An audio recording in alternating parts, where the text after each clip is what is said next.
Good afternoon, ladies and gentlemen. I know this is going to be extremely challenging session in the afternoon, especially after such a wonderful meal. Their attention is going to be divided between digesting the food and paying attention to the presenters here. But let's do the best we can be able to do. Let me start by introducing myself. My name is Lawrence Ramashamole. I'm wearing two hats during the day. I'm the Chief Executive Officer of the Housing Authority of East London, one of those entities that provide affordable rental housing in Buffalo City. But I'm also a board member with the Institute for Human Settlement Practitioners, South Africa, responsible for finances for the Institute. We have an esteemed panel of speakers this afternoon. They're going to be speaking on an extremely challenging issue. People like to say it starts with money and it ends with money. And now we would like to be able to see when we have developed such wonderful policies over time and we need to be able to implement them. That's where the resources come in. And the question is, do we have sufficient funding frameworks that would be able to support these initiatives that we spoke about in the morning. What I would like us to be able to do, I would like to appeal to the panel to say that if it is possible, let's focus on those initiatives that are making a difference, new initiatives. If you have to go back in history, and I'm not saying you shouldn't go back into history, please try to highlight what you think is new that is going to make a difference, that will take us into the next 30, 50 years in this country. I wouldn't want us to recycle issues. We speak about the same thing, what government is providing, but what's new within this government funding framework? What's new that is going to bring a different dynamic environment? I also would like to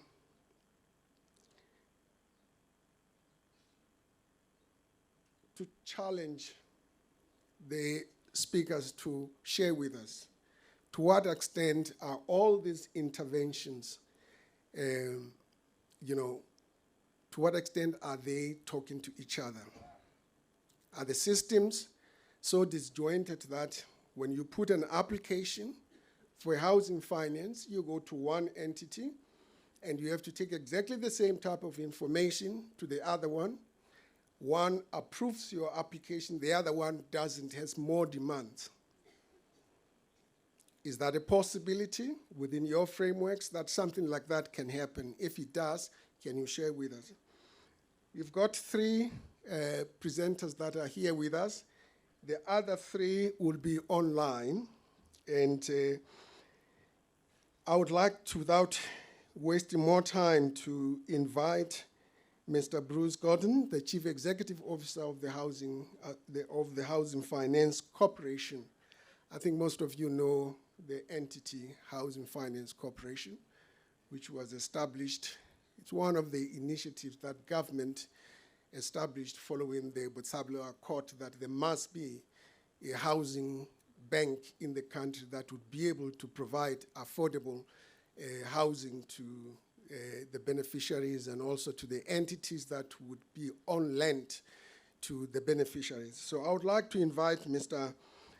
Bruce Gordon to share with us his view regarding this subject matter, which is innovative affordable housing finance options in the country now. Thank you very much. Bruce? Thanks, Lawrence. Glad to be here and to talk about the finance. I promised to talk very little about the past. I'm talking about going forward. That's what we, as NHFC, are interested in, and that's what I'm going to focus on. I think the first thing is you had mentioned the NHFC was founded a long time ago.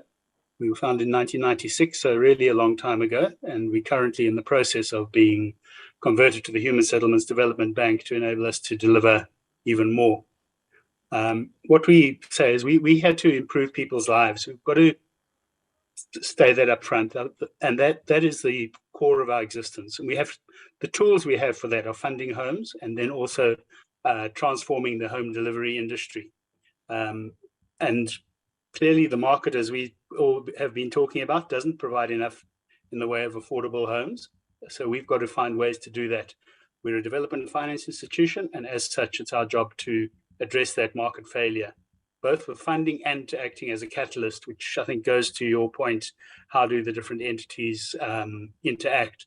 I think as a government entity, very often we look at, and I'm sure you've been part of the Housing Agency of East London, you probably have a similar thing. Very often we say, what can we do? And then limit yourself. When we had our strategic planning session earlier this year, we said, what must we do? And I think it's an important change. And then how do we change ourselves so that we can do what we must do? And basically what we've said is we need to make sure that we're able to ensure delivery of somewhere between 100 and 200,000 decent homes per annum from the 1st of April 2024. When we look at what's currently, if we look at registrations, about 20,000 homes are currently being built a year. That excludes the rental homes, but we're talking about homes that people buy. So it's a big increase that we're saying. We're not going to fund it all, but we're saying we've got to facilitate it. And that's what. And then we said, well, what changes do we need to make to ourselves to enable that? First priority we have is to accelerate our delivery of what we do. I think it's something that so often we don't realize that the length of time we take to approve loans delays people, causes projects to be delayed, causes cost increases. And so we actually saying we need to improve that. One of our associate companies, Tough, they take 30 days to do an improvement. Approve a loan. It takes us sometimes 6 months. We've got to see Tough almost as our benchmark for doing that. We've got to optimize our decision making. A lot of the problems with making those decisions to approve loans is because we don't have the information to hand. So we've always got to go and look for it. So we've got to find ways to do the research up front and make sure that happens. We've got to drive our own performance, make sure as an entity we perform. Collaboration, I think, is a big part of what we have to do. And that's collaboration internally, getting rid of the silos internally, collaboration within the human settlement sector. So I'm pretty certain, Lawrence, I'll be phoning you in the next few days to see how we can work together. Securing funding, we thought would be our first priority. In fact, it's only the 5th most important priority. If we don't do the first 4, funding's not going to help at all. And then we've got to maximize impact. And that means don't just look at the top of the supply chain and look at who's building the house. We're saying it's got to be right through the sector that we've got to actually ensure that we have that impact. You'll have noticed that I talked about homes a lot, not houses. And that we believe that we need to actually make sure we're no longer looking at simply a weatherproof house dumped somewhere, which is really a lot of the problems that we have in the country are that people have had these cheap houses built, and now they struggle with getting to work and with a lot of other things. We're saying water needs to be supplied into the house, not in the garden, not a communal tap down the road. People have a right to a decent life, and that, I think, is something we feel is important. Sewerage, we talk about being opposed to gender-based violence, yet we expect women to go out to a pit toilet late at night if they need the bathroom. We expect them to go sometimes to communal pit toilets. It's unacceptable. We've got to find ways to stop that. And at NHFC, as we move to HSDB, we're looking for those solutions. Decent Wi-Fi. How can we say we want to educate our children when they can't go home and use Google? In this day and age, they need it. It's not an option anymore. So we're saying probably about 5 megs is what we should be trying to provide to any household that we fund as NHFC. Access to transport, we're saying it should take people make a maximum of 1 taxi trip to get to school, to work, healthcare, and shops. People who live in Joburg will know a lot of people will catch a taxi from Soweto to the center of Joburg, and then another one to Sandton, Rosebank, spending hours and hours a day traveling just to get to work, and then having to go home, look after their children, help with homework with no Google, So we're saying that's not acceptable. One taxi trip is the maximum. And there must be access to jobs. There's no point having a house somewhere where you can't actually get to work, somewhere to earn a living. So that's what we're talking about when we talk about a home. How do we enhance delivery? We're saying, obviously, physical delivery of homes. It's only going to be new entrants into the sector that's going to make the change. It's not going to be the same old people doing it. If they could do it, they would have done it. Clearly, we need new businesses coming in. And those new entrants are going to be, well, there's developers, construction companies, property professionals, any of those are going to be black owned. It's not going to be the usual white owned. I said I'd mention very little of history, and I think here's the only time I mention history. For those new and upcoming businesses, there isn't generational wealth. As a white man, if I come up with a business idea, I could phone my sister, a cousin, uncle, aunt, parents. Someone would have some money that, if it was a good business idea, they'd be prepared to invest in. That's not the situation with the majority of our population and the majority of our entrepreneurs. If you go to a bank, they say they want to see risk sharing. They want to see how much you're putting your money on the table. If you haven't got generational wealth, you haven't got that money. It becomes very difficult. And if we keep living with that, we're going to take generations to transform this industry and to transform the country. In HFC, we're not prepared to accept that paradigm anymore. So we're setting up funds at the moment to provide equity funding for startup businesses, black-owned startup businesses, to ensure that they can borrow. We're doing incubation programs, mentorship programs to ensure that people who are starting in those areas, they may be great at building, but they don't know much about finance, or they may be great at running ensuring they've got a nice rental building, but they're not so good on actually managing the tenants. So that we're saying we're going to have incubators for that. We actually have some of those incubators going. Part of the collaboration is we talk to people. I was talking to someone from the Black Business Council in the built environment. He's saying it's new businesses are struggling with getting construction guarantees.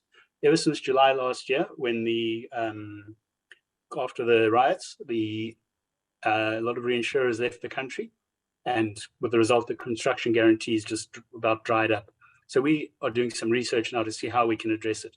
Do we issue loans without construction guarantees? Do we find a way where we can actually issue a guarantee? We're looking at all of those to see how we can do that. Our mandate, up till now, people have known us for financing rental accommodation, where SHRA provides grant funding. We'll provide the loan to top that up in a lot of cases. We provide developer finance. If you want to build affordable houses, we'll provide you the finance. When you sell the houses, you pay us back. Doing a little bit of funding of builders. We've got a little bit of home ownership funding. Maybe if I talk to rentals, I think this is one of the areas where we need to collaborate better with SHRA. What often happens is SHRA will apply a grant and say you've got the grant. Person comes to us for funding and we say, no, actually your project's not feasible from a cash flow perspective. So what we're doing there is we now sit with SHRA and go through the projects together to make sure that they don't approve things that we won't, to make sure they're financially viable when they get approved. So that's improving that collaboration there.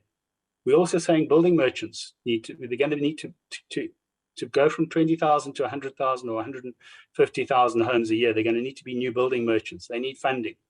We're not saying we'll fund them, but we're saying we've got to make sure they get funded. If we go to IDC, NEF, any of the other DFIs, we need to make sure that they're happy to come on board. If they're not, we need to be there. Materials manufacturers, similar issue. Bulk infrastructure. A few months ago, the minister said to us, go and see why there is so many blockages to housing delivery. And one of the things I found was that a lot of the local municipalities can't do the bulk infrastructure. They can't because the GBSA won't lend on their balance sheets. So we've got to find ways that we can actually get bulk infrastructure put in without good balance sheets. So it's going to have to be public partnerships of some sort, build, operate, transfer, that sort of thing, or where the developer gets a discount on rates because they put the bulk in. So that's the sort of thing we're looking at, and how do we work together with other people to make sure that happens. Climate change and power and Eskom. We know Eskom cannot provide these number of homes. They can't provide the current power we need. So if we start increasing the number of homes, we've got to make sure that these are green homes, that they generate most of their own power. We need to look at how we can set up some mini grids in villages and rural areas so they can all share power with each other. This morning I was talking to some people and they said, hang on, if you start talking about solar in rural areas, they get stolen. It's another area we've got to say, how do we address that? How do we make sure we can put solar in that doesn't get stolen, because people need this. There are many hydro plants, which I found out about earlier this year, that you can actually, on small streams, you can run a hydroelectric plant. Obviously not the same as Eskom's reserve plants, but small ones for homes. Indoor plumbing, I found the companies who actually import systems where you can actually connect it to your sewage system, and what comes out of there is water that can be used for watering your garden. Not drinkable, but it can definitely be used for watering. We need to get something like that going here, but manufactured here. We don't need to import all of that sort of stuff. We've got CSR, we've got finance institutions, we can do that ourselves. Collaboration, I talked about TUF earlier. We put 30 million into TUF 20 years ago, less than 20 years ago, in fact, to fund inner city housing. They still fund inner city housing. In Johannesburg, in Durban, they've got big projects going on, and that they finance. They finance ownership of those buildings, rental buildings, and people convert offices to rental, convert old blocks of flats into decent places. TUF's balance sheet is now 4 billion. They've got funding from the banks. They've got a listed social bond on the Joburg Stock Exchange. We need to do more of that to make sure that we have black-owned businesses that is happening too. We need, and NHFC's job is to make sure those happen. And when necessary, we provide that seed finance that I spoke about earlier. We need funding from the private sector. I'll talk more about that later on. And we need collaboration throughout the human settlements and other areas of government. One of the big problems that people talk about is how long it takes for municipal approvals. We need to liaise with municipalities to make sure these approvals take a lot longer.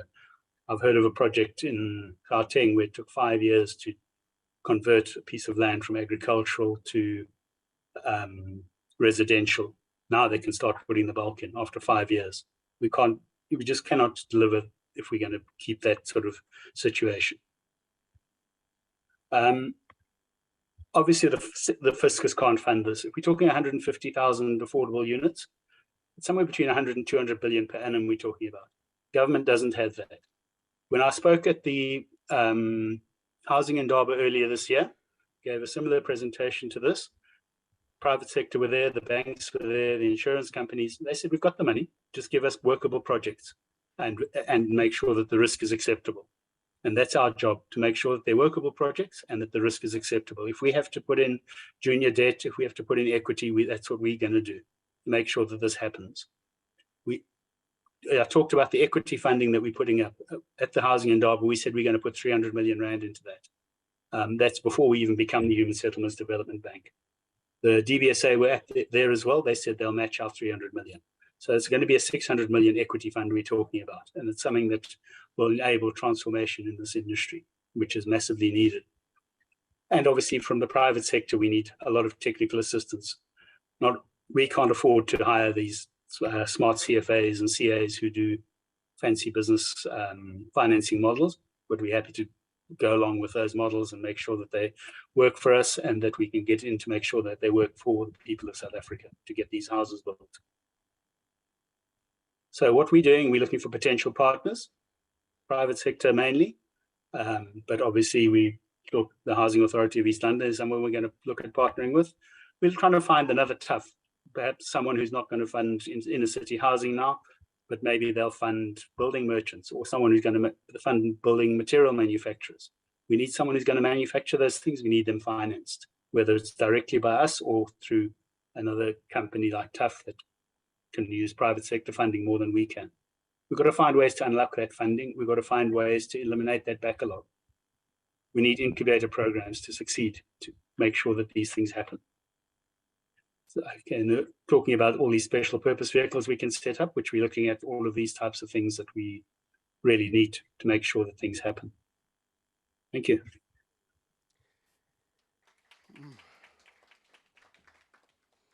Thank you very much, Bruce. You really touched on very critical issues. Just by way of summary, you do mention that it is your critical interest that you have to improve people's lives through meaningful interventions where there are market failures. And for me, that qualifies you as a development finance institution. And later on, when we come to the questions, I would like you to address the question of the cost of these facilities, because we're talking affordability, and therefore, what would be the cost of these facilities? You mentioned a very interesting point to say that you are keen to ensure that collaborations are developed appropriately, both internally and externally. You've mentioned a number of existing players, and you're seeking to build new players. And for me, what is important is the point that you are looking at Black-owned businesses which will be able to provide equity to kickstart their businesses, and establishing incubation centers in a sense. And the funding of the infrastructure, I think you have it right on point. Most of the projects, it's a challenge for them to be able to get infrastructure funding. It's one of the biggest costs starting a new development. And like I said, I would like you, when we come to the question time, just to address the issue of the cost of finance. And thank you so much for that, Bruce. I'm going to give the presenters online first preference for them to talk, and then we will end with our presenters present here. And therefore, please allow me to invite Dr. Madikizela to come through. He is also a product, no, maybe not a product, but he has been to NHFC. So he has the knowledge of both NHFC and the commercial banking sector. Dr. Madikizela, it's your platform, please. Good afternoon. Thank you so much, Program Director. It's such an honor and a privilege for me to address you. How I wish I was there in person, but here we are. So I think just to introduce myself very quickly, I'm from FNB, which is First National Bank. So we are a bank. We're going to talk about finance. We're going to talk about money. So the first thing I can just put on the table is that we have money, a lot of money, more than enough money. So we're not short of money. We've got money for development. We've got money for housing. And those that know FNB, I mean, we pride ourselves. We are part of the First Rand Group. So the First Rand Group was established in 1838. So we've been around for almost 190 years now, old. So we've been around all these years. We're not going anywhere. We're not one of the fly-by-night banks. So just to give you that comfort. Now, we are proudly South African bank. We're very committed in South Africa and also in the continent at large, the broader African continent. So where we are involved in various projects. But I'm going to try and zoom in terms of the finance as far as my talk is concerned. So in terms of innovative affordable housing finance, what is it that we do? So FNB, deliberately and intentionally, we established what we called FNB Housing Finance, which was a business focused on the affordable housing market. We've been very successful there. We've delivered more than 200,000 housing opportunities over the years. We've created nearly 1 million housing job opportunities in that market. So here in South Africa specifically over the years. Now, how do we participate? Because I'm talking about money, how do you get this money? We participate in two levels. Level number one, if you are an individual, you are a person at a retail level, you can approach us for finance. If you need a bond, a mortgage bond, you need a home loan, or you need what is called end user financing. You can come to us, speak to us as FNB. You don't have to be physically coming to us because we are called the most innovative bank in South Africa. So you can use our electronic platform. We have an FNB app. If you bank with us, go to FNB app. There is nav navigation there. We call it Navigate Live. If you go to Navigate Live, you will see Nav Home. That's where the home is. So you can apply there on Nav Home online. We can even do a pre-approval for you. If you want to check for how much can you qualify for a house, you can simply do a pre-approval where You give us your gross income at a high level. You give us your expenses monthly. We can give you an indicative figure of how much you can qualify for. So you can use our app. But if you want to talk to somebody, because a house is an emotional purchase, you want to speak to somebody, you can go into any of our branches. We've got branches everywhere, about 700 branches across the country in the different provinces and regions of South Africa. So then you can speak to someone there, they can help you. One of the things that we've done, we've put the mortgage business in the scorecard of our branches, what we call POP, points of presence. So if you go to our branch, our scorecard already is there, which is the engine that we use to make decisions should you want to apply for a house. So that's available in our branches. Our branch staff, they know about the product that we're offering. Now, why must you come to FNB, and maybe how are we helping people who need houses? These are the reasons why you should come to us. I'm going to address the issue of affordability, because affordability is very key in this market. Even today, this afternoon, there's going to be an announcement by the Reserve Bank where they're going to increase the interest rates, which is putting more pressure on customers in as far as affordability is concerned. So being relevant to what's happening currently in the life of a consumer, we are concerned about affordability. But this is how we solve for it, affordability. Number one, you don't require a deposit when you come to us for a mortgage. So we don't need you to pay a deposit. So we've got a no deposit product, no deposit required. That's the first reason. Number two, some of the customers, they don't have the money for costs. The cost to transfer the property, the bond costs, the costs which are associated with buying a house, where you pay the attorneys. So we're able to give you the bond 100% with no deposit plus costs that you require. And we can fund you the cost up to the maximum of 110% of the cost. So bond plus cost, covering your cost, we do have that available. Obviously, subject to you as a customer qualifying, because we are responsible as well as a lender. We are regulated, we comply in terms of the National Credit Act, where we cannot be reckless in how we give money out. So we will qualify you, we will subject you to the credit assessment. If you meet all the requirements, you will be approved, and then we can give you that. If you are not approved, because it does happen that sometimes you're not approved, we are going to tell you the reason why you're not approved. And we're not going to stop there. We're also going to tell you what is it that you can do so that you can be approved. Sometimes maybe you're highly indebted, you've got a lot of debts already, you're overexposed. So we can tell you if you can reduce your debts, for example, pay off your credit card, pay off some of the personal loans, and then you can actually then improve your affordability. You can come back to us. So I'm just being practical here and real. So no deposit, 100% bond plus cost, but we also use pension-backed loans as well. So some of the customers, they work for companies or employers where there is pension-backed product. So we participate in pension-backed product informed by the Pension Act, where you're allowed to use part of the pension for housing purposes, not the whole of it, a portion of it is regulated by the Pensions Act. So if maybe you need to use a pension as well, which is a cheaper cost of funding as well, because pension-backed loans are also participating in payroll deduction. So it is a cheaper funding. It will be prime minus the rates that we can give you there. So these are the options that we have. But now the other thing which I'm proud about, the chairperson already mentioned that I worked with NHFC previously. So the FLISP, which is the Finance-Linked Individual Subsidy Program, it's a program subsidy that comes from the government. I'm sure we know about it. FNB is the first bank to sign an MOU with the NHFC in 2013 already for FLISP. Remember, FLISP has been there since 2005. It's not new, but it has evolved over the years.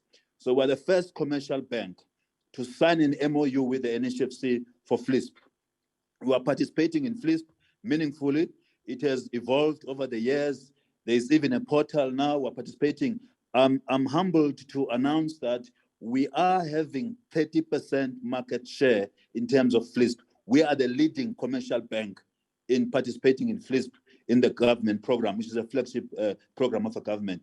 FLISP, as you know, addresses affordability as well, as based on the criteria. I mean, customers were earning 3,501 up to 22,000 gross income per month. So we participate there. That's also how we are addressing affordability. But also the IFC International Finance Corporation of the World Bank. We've got some funding that we have secured there as FNB that we use to address affordability for customers, to actually make sure we can give you a better rate as a customer.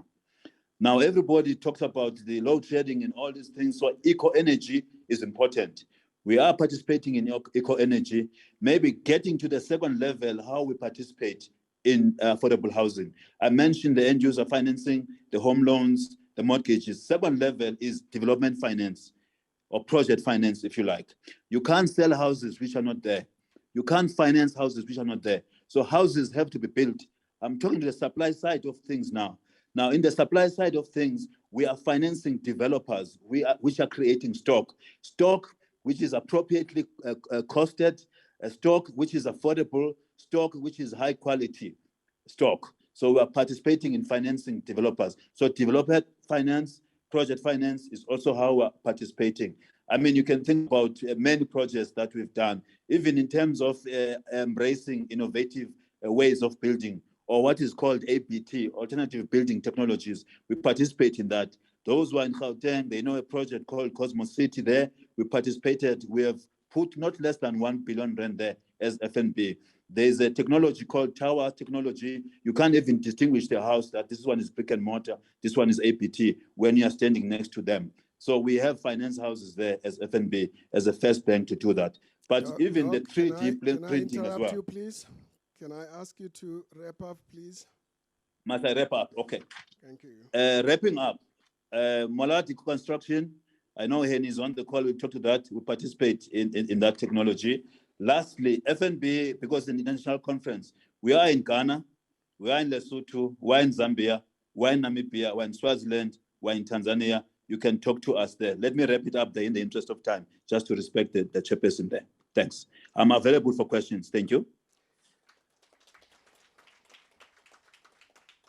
Thank you so much, Doc. You have highlighted very critical issues. I'm not going to waste a lot of time, but the only thing I would like to mention, and that's not because Dr. Madikizela is here, in my organization, FNB was the only organization that, or the only commercial bank that was running after me when I was developing a new project, wanting to finance it, when the others were not interested. So I can attest to that. All the facilities I have, significant facilities, are with FNB. So yes, I agree with you, Doc. You are a very progressive bank. I'm informed that Dr. Moss is not online. And that being the case, I am going to come closer home, and I'm going to invite the next person here now, which is going to be Mr. Rali Mampeule, the CEO of South African Housing and Infrastructure Fund. Thank you very much. We run a housing fund called South African Housing and Infrastructure Fund. And what do? We buy land, we install services, we then make sure that we also include things like sewer, water, and also the internet, because as per the previous speaker, we need to make sure that when we do developments, we do them in a holistic view that will make sense, that we also have amenities like schools, that we can also create opportunities for work, for people not to travel too far. So SAHIV was founded almost 3 years ago, where we saw the niche or the opportunity was that a lot of listed companies, private companies, and some public sector companies used to return back their budget, especially the public companies or departments will return something like 800 million rand back to Treasury unspent, while there's an old lady who's waiting for a house for the last 15 to 20 years. So we saw that as a niche market where we said, look, why we have the expertise where we are able to do the top structure. You know, myself, I come from the space of your Pem Golding, your Chairs Everett, and we decided that we want to focus on affordable housing.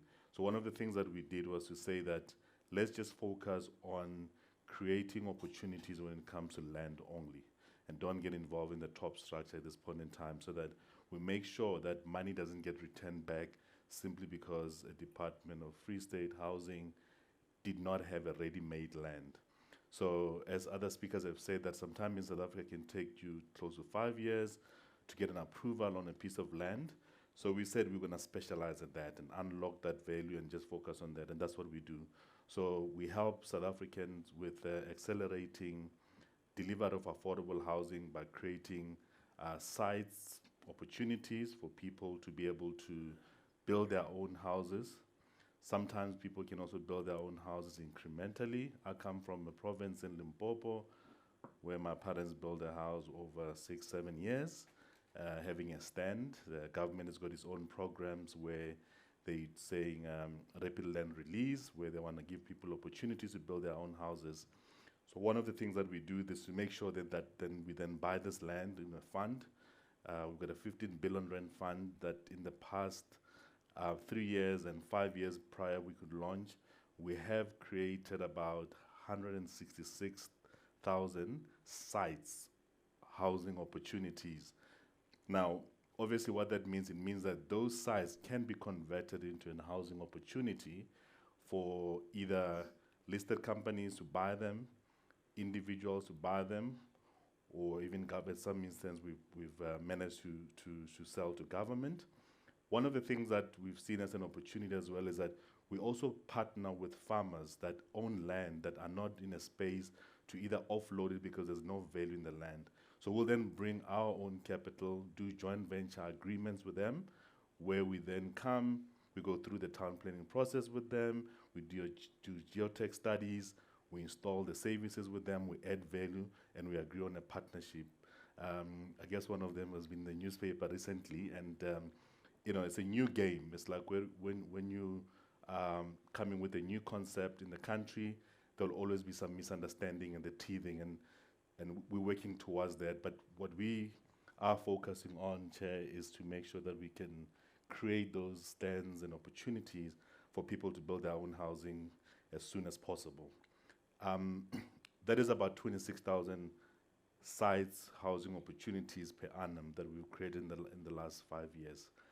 I think one of the opportunities that we're looking at now is we're launching we've just launched what we call Housing Access Program, where we are saying maybe we should not sell this land to government and other people. Maybe we should sell directly to the individuals who are government workers, private sector workers. Some of the people that are looking for housing have saved close to 12 to 13 billion rand with government on an average of about 50 to 80,000 rand that they've saved in their individual capacity as a government employee. They have an opportunity to go and access that funding from the DBSA and actually go and come and buy a piece of land.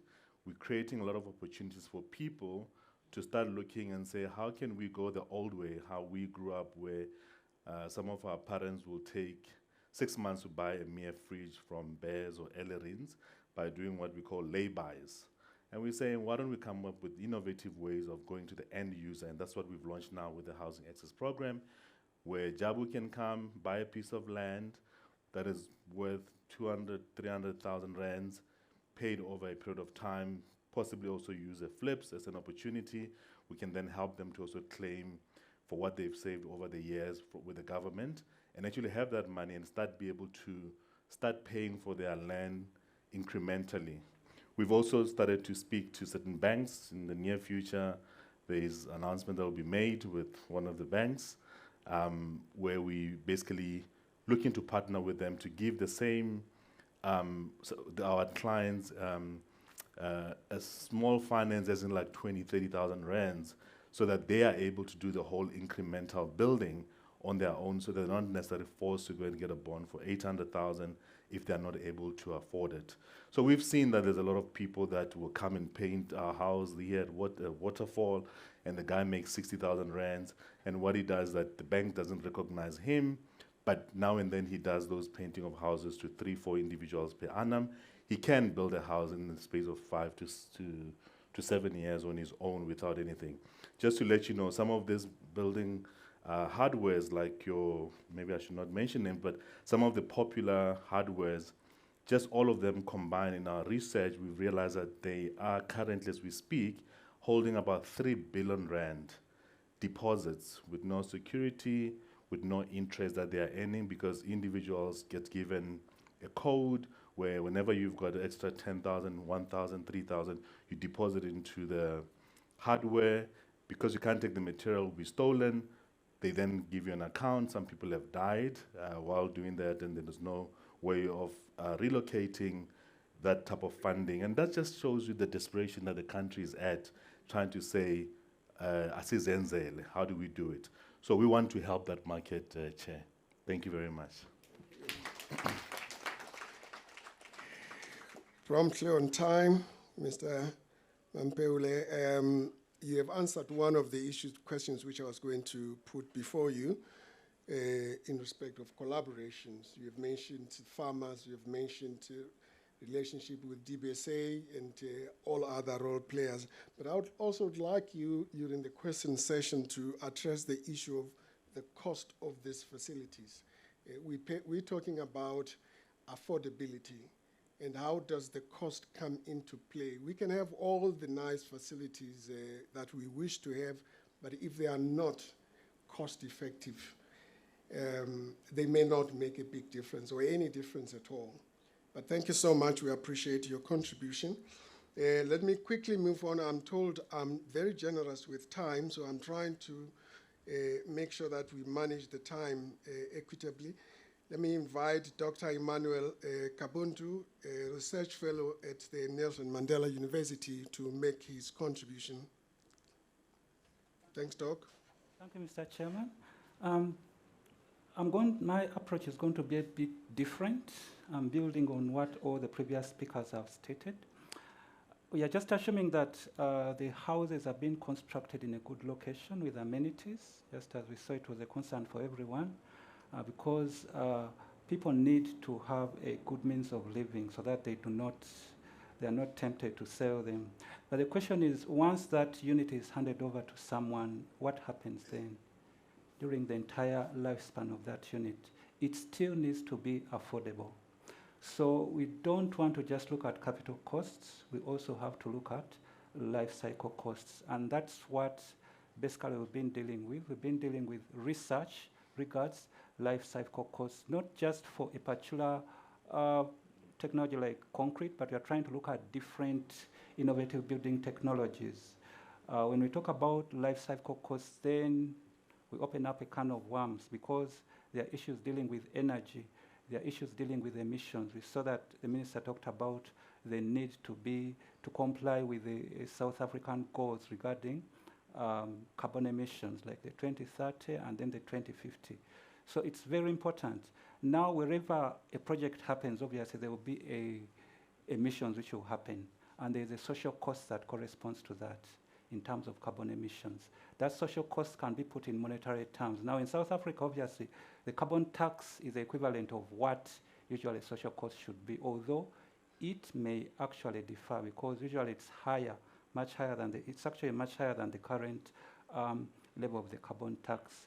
So when you're talking about the costs of these projects, it's good also to factor in those social costs so that we keep on track with the goals of the nation regarding now emissions. So the question of now what innovative building technology should be used that can fit within those goals comes into play.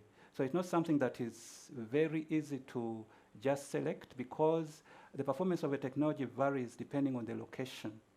So performance of the technology may be in Cape Town, may differ from the one in Port Elizabeth, from Pretoria, and so on. So that kind of research, we emphasize that it needs to be done, and institutions which are doing financing need to respect that kind of variation.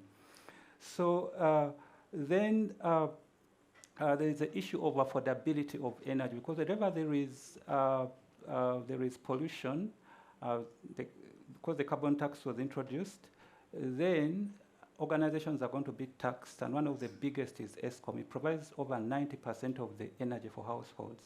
But all these years, since 2019, it was always exempt. But come 2016, the government intends to remove those exemptions. So what is going to happen?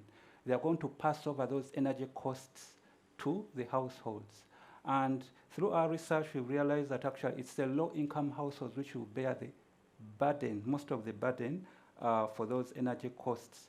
So our argument here is it possible for financial institutions also to look into that, so that as they are trying to finance these buildings, the construction of these houses, they also look into that and they make sure that these units are affordable throughout their lifespans for these households. So it has been, currently it has been found out that buildings contribute to about 22% of the global energy consumption.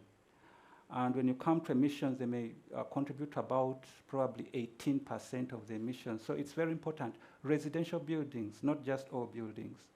And when we look at, because there is, when you look at capital costs, we talk about embodied energy. When we look at operational costs, that is, we are then talking about operational energy. But operational energy, which involves day-to-day usage of energy, contributes to about 90%, 80 to 90%, but sometimes it may go as low as 50% of the total energy usage for households. That we are looking at over the entire lifespan. So it's very important to concentrate not just on the construction of the unit, but also throughout its lifespan, because the household will use, of the total energy to use, the life cycle energy, it will consume, it may consume about up to 90% being attributed to operational. And we've seen how the energy prices are going to increase in the future. So it's very important, therefore, to carry out that analysis. Now, what are we proposing? We are proposing there is a technique which has been used all over worldwide. The analysis of IBTs based on zero energy emissions. So you can concentrate on zero energy operational emissions, or you can concentrate on zero energy life cycle emissions. So if that kind of analysis is done on the basis of that, as they are selecting the best IBTs to be constructed in different locations, then the households will obviously get value for the money that they have been given. Otherwise, throughout their entire lives, they will have a burden that is going to cost them a lot. So that is very important. And in addition to that, there are issues of maintenance management, because we're encouraging the training of those households. It's very simple. It's very easy to create task cards for maintenance. Very simple. Yes. Yes. So it's very important to create task cards for those households, so that the households eventually can fill in those task cards periodically, depending on which items of the maintenance of the buildings they are dealing with. So by doing that, they are able actually to carry out that maintenance properly, and as a result, the buildings will not lose value. So having looked at that, we are saying, okay, these financing methods that are being talked about, is it also possible to look at it from that viewpoint, so that the households continue to have value for their money? Thank you so much. Thank you, Doc. Two critical issues that you mentioned. One, it is the life cycle cost. Now we're talking affordability, and now comes the life cycle cost. How can we incorporate this upfront in a manner that will not cause us to abandon our affordable houses? But you also attempted to scare us with the carbon cost. I think we have to start praying, because I see another group of people toying towards that. But it is a reality. It's something that we need to face. And the question is going to be, how is it communicated? How is it made to be appreciated and understood as and when it is implemented? Because I see a challenge if it is just imposed without any form of upfront education. Ladies and gentlemen, I'm going to give Mr. Boots no more than 10 minutes. Let me tell you something very interesting about him. I knew what he does before I knew him. And I did not meet him or knew him in South Africa.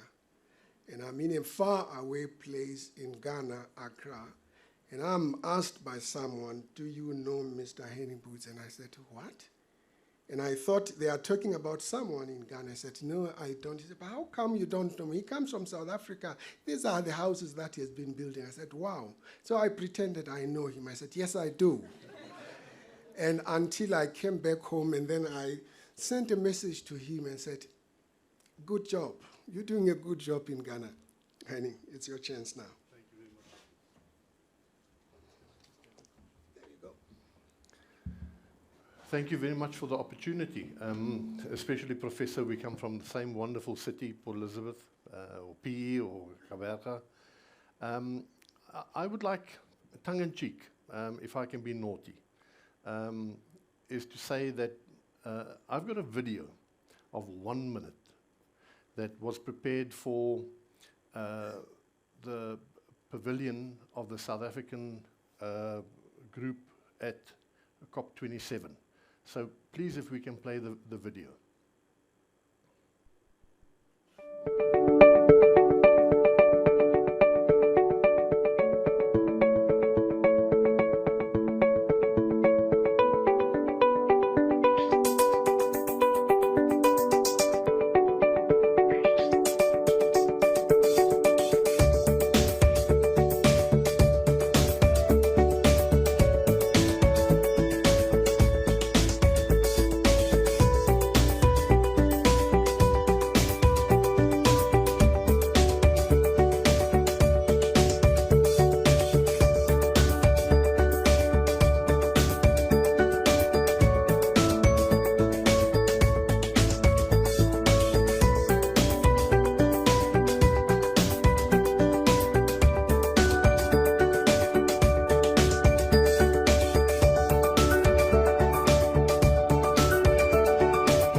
Should I carry on?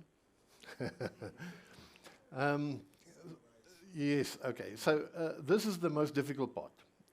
I've got about 54 slides here. So if I divide 10 minutes and 54, I've got about 0.3 seconds per slide. So my question is always, as a tool and die maker in the construction industry, I say, why? Why do we make bricks in a wooden mold and then give it to someone to lay?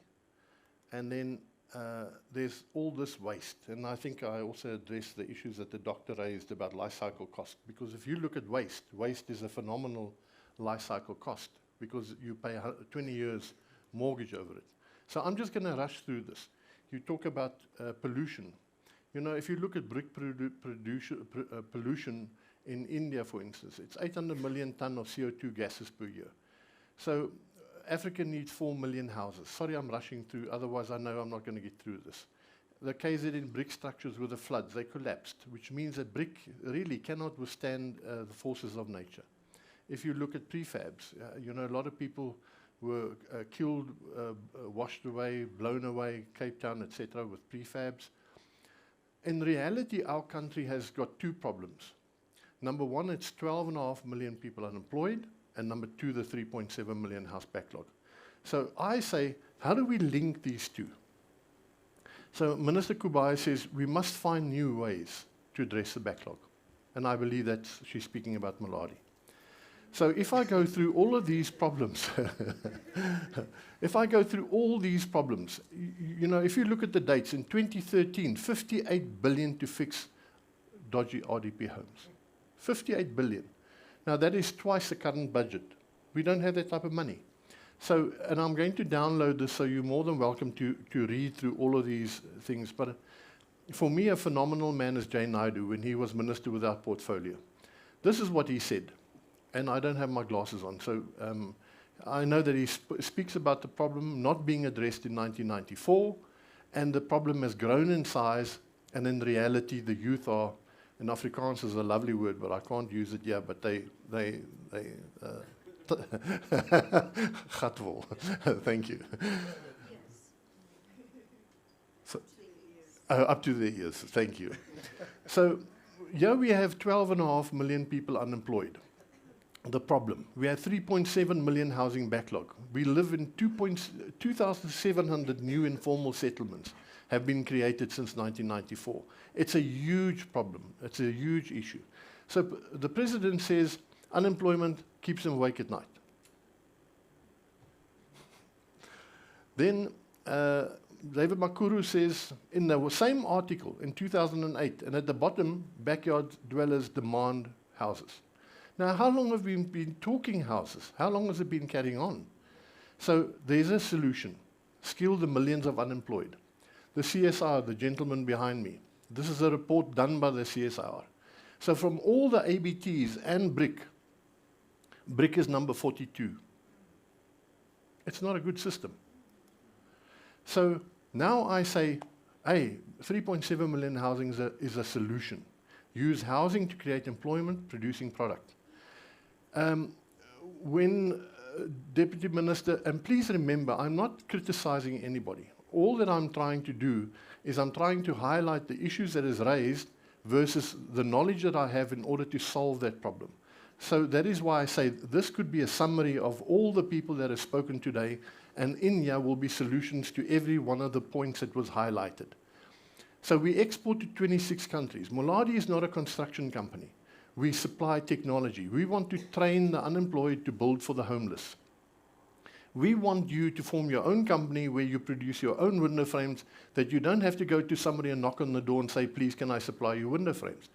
I think Deputy Minister Pam Tswetse doesn't understand how difficult it is for you to go to a subcontractor or a contractor that has already got a job and ask him if you can supply window frames. Your answer will be no.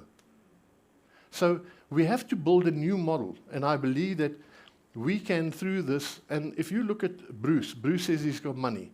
If you look at FNB, Simphiwe Madikizela, they have money.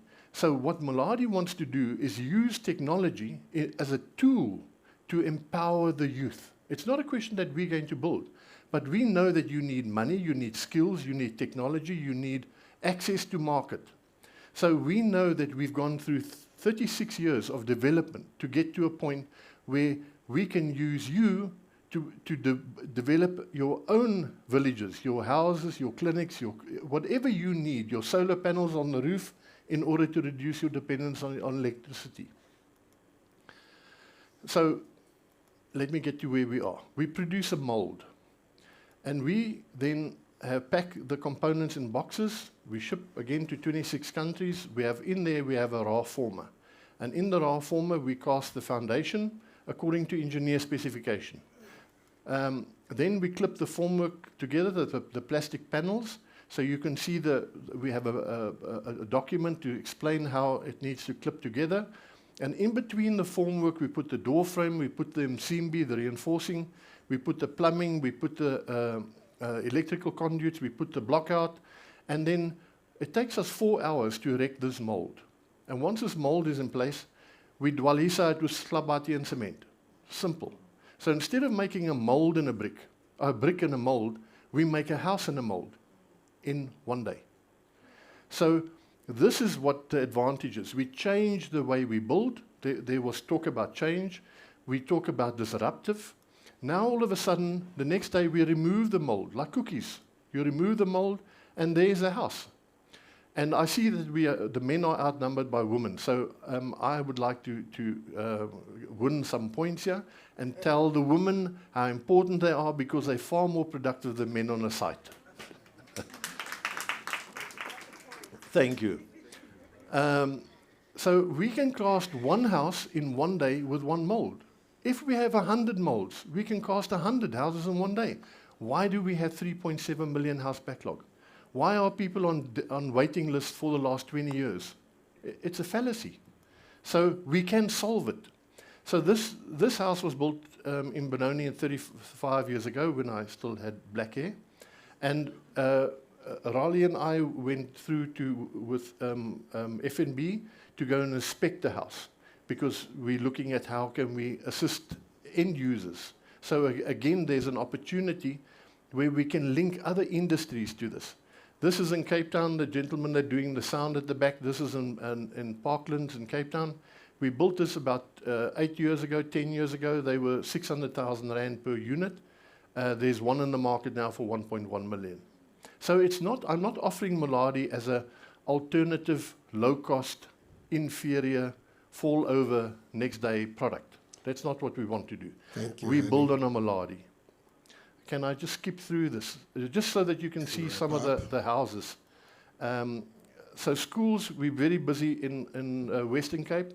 The Eastern Cape, we're working very closely with the DBSA because the classrooms in Cape Town blow over and away. So we're busy with clinics, ablution blocks. Why do children fall into toilets and die? You know, there's solutions. In Tanzania, the World Bank gave us $65 million. We built 16 courthouses with Moladi. So the first thing is a knock test. No one wants to live in a house that sounds like that. They want to knock a wall and hear it's solid, then they say Malini. Otherwise, the Malini doesn't come. So these are all the awards. We've got Agrema. We won an award in 2006 with Minister Lindiwe Sisulu. We have many of the banks on board. Rali, I think you were there. I need to just show you this, very important. This is how strong Moladi wall is. And that is a 100mm wall. So we mold a house instead of a brick. The thermal properties, we reduce CO2 carbon emissions by 52%. This is how resistant some people are to change. Not all, but most. I just want to bring one slide to the end. So what we want to do is we hear all the difficulties that you have in urban areas. I gave myself away here. So if we look at urban areas versus rural areas, this is the way that we're going to skill the people that we wanted to skill in 1984, is create cooperatives. So when you have a cooperative, the cooperative applies to Minister Kubai for your subsidy, and the cooperative builds houses with the community. And we weld the windows, we weld the doors, we make the paint, we make the glazing, and we get the whole community involved, and then we transfer skills. Because if the president goes and collects $100 billion, and he makes that, I've collected $100 billion over 4 years. My question is, money only produces interest. People with skills produce product and income and taxes. And we have no skills development in South Africa. That is really the biggest problem. So the automotive industry, they're the 17 million houses. And this 17 million door frames and window frames is a return on investment of 39 billion for government. Isn't that correct? Henny, I'm going to have to stop you right there. Thank you. I know you can spend the whole afternoon talking about this. And well thank done. you so much. Basically what Well you're done. saying, Thank you. ladies and gentlemen, Henny has really given us so much information. I think in long and short, he's saying what he does, he provides new ways of providing affordable housing. And the solution is Moladi. That's what he says. It's not me, it's him who says that. And he says he's able to address two problems, unemployment and homelessness at the same time. So that's Henny. Thank you so much, Henny. We do not have Dr. Moss on the line, ladies and gentlemen, and we've got 3 minutes from what I'm told. I had to fight for these 3 minutes because I made the timekeepers aware that we started 10 minutes late. So they still don't agree with me, but seeing that we don't have any questions online, I would like to pick up maybe 2-3 questions. The rest we can be able to follow up at a later stage. Any roving mic? There's a hand up there, and there's a hand in front here, if we can be able to address those. And there's a third one here, and that will be it.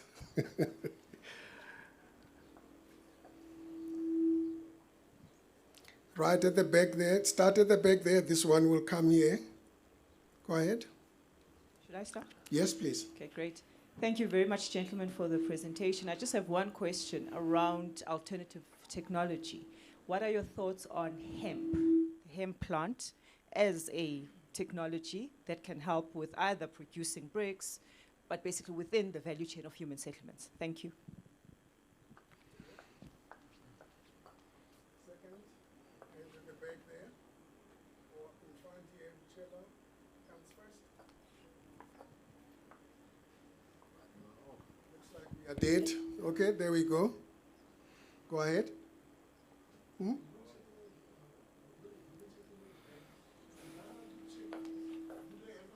Are the systems down?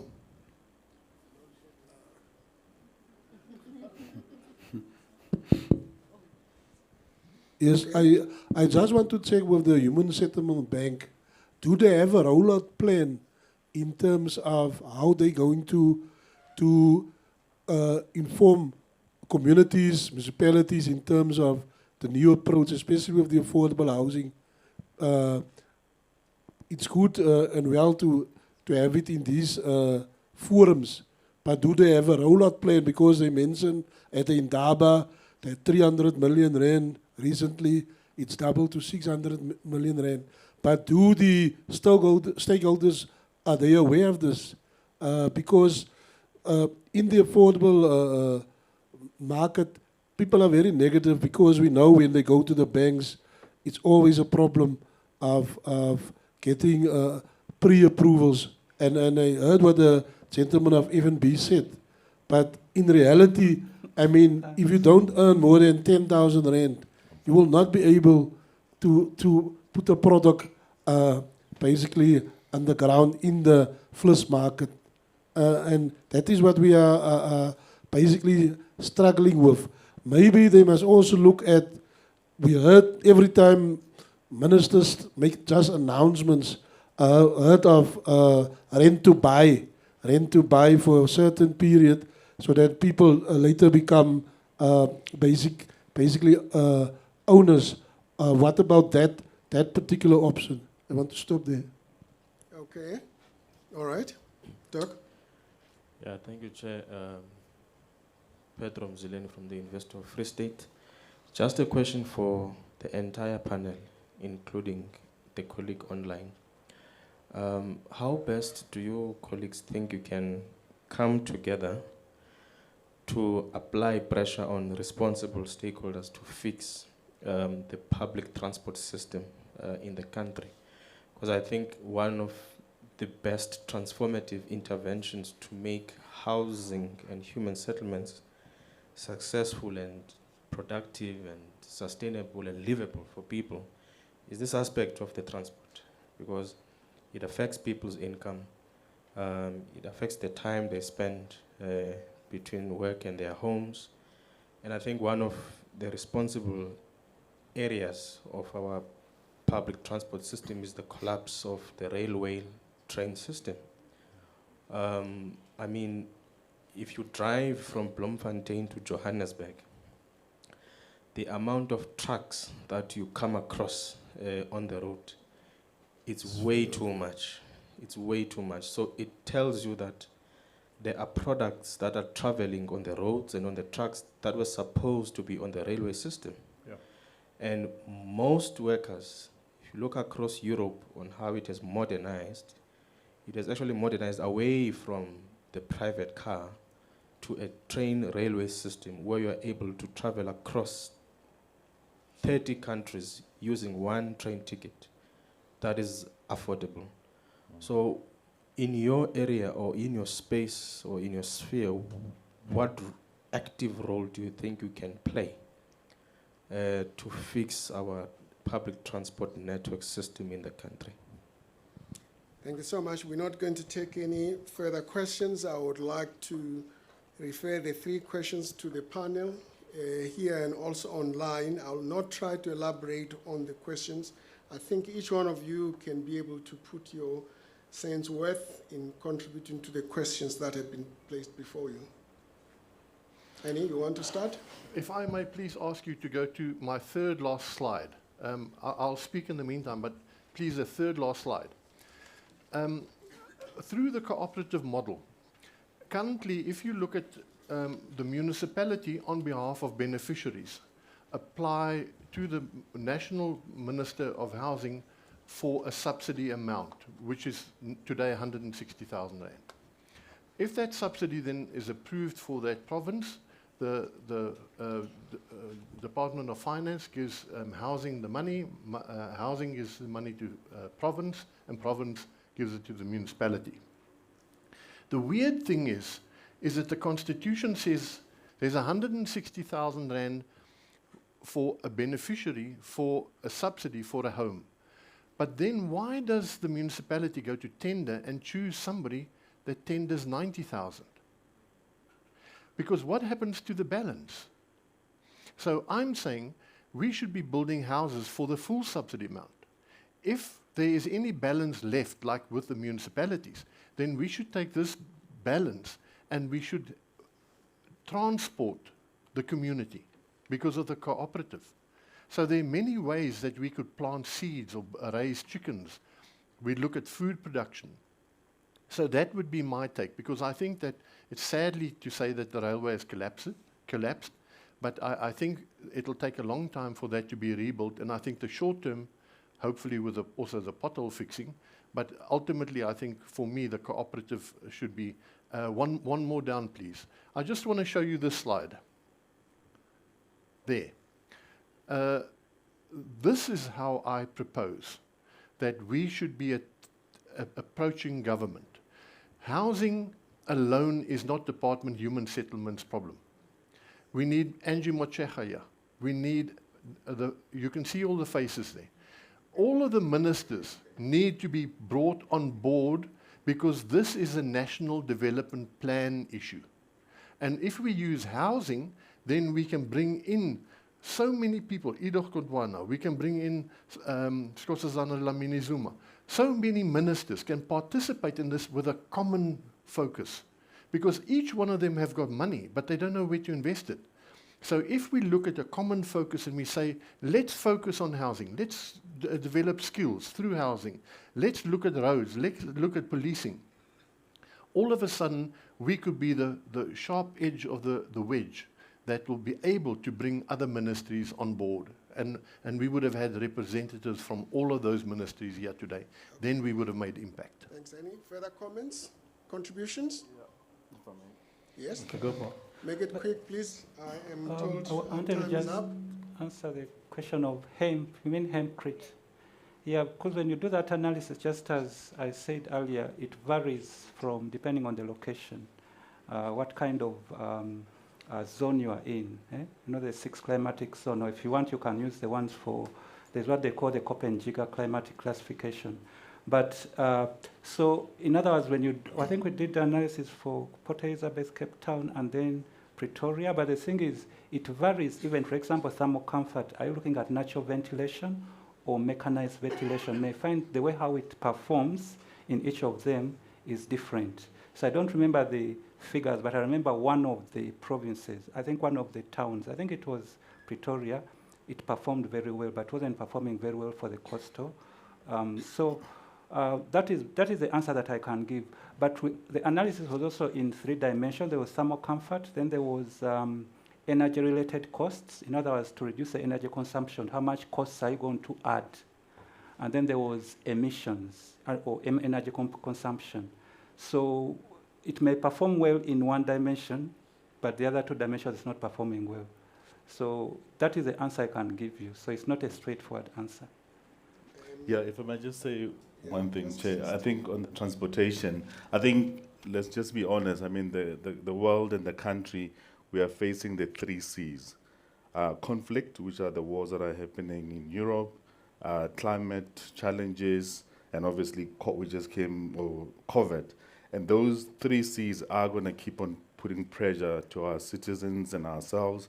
And we need to come up with creative ways of saying, how do we tackle all of that?